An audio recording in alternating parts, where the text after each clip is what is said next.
Saya Tifal Solesal melanjutkan Kompas Petang, Saudara.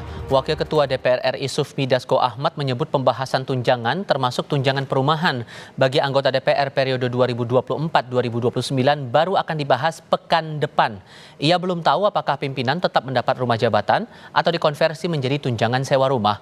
Menurut Dasko, pembahasan tunjangan bagi anggota DPR baru akan dibahas pekan depan karena DPR baru rampung memilih pimpinan. Ia juga belum tahu kejelasan soal rumah jabatan bagi pimpinan DPR. Yang pasti, Ketua Harian Partai Gerindra itu mengaku telah mengosongkan dan menyerahkan rumah dinasnya ke DPR sejak 30 September lalu.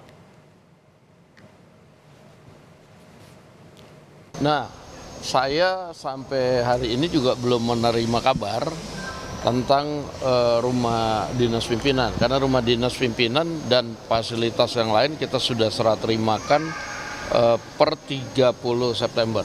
Jadi 30 September kemarin rumah dinas sudah dikosongkan. Nah, mungkin soal tunjangan-tunjangan dan lain-lain baru minggu depan, karena seperti kita tahu kita baru selesai perhelatan memilih pimpinan DPR. Keputusan pemberian tunjangan perumahan anggota DPR yang baru dinilai pengamat sebagai hal yang mengejutkan. Hal itu dinilai akan menyedot anggaran negara yang cukup besar. Selain itu, mekanisme pemberian tunjangan bagi anggota dewan yang merupakan suami istri pun dipertanyakan.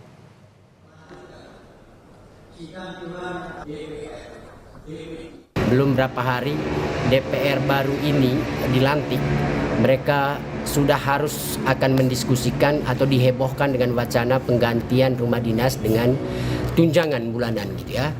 Kita belum tahu nih besaran tunjangan rumah yang akan diterima oleh masing-masing anggota, tapi pasti tidak kecil. Itu akan menyedot anggaran negara yang cukup besar gitu ya. Nah kan pertanyaannya, ada begitu banyak anggota DPR yang sudah punya rumah. Ada juga anggota DPR suami istri gitu ya.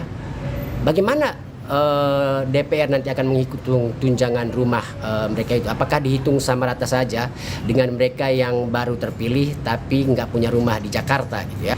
Jadi kita tidak disuguhkan dengan pembicaraan terkait dengan program, terkait dengan rencana prioritas anggota DPR gitu untuk periode yang baru ini. Tapi kita disodorkan dengan pembicaraan soal fasilitas.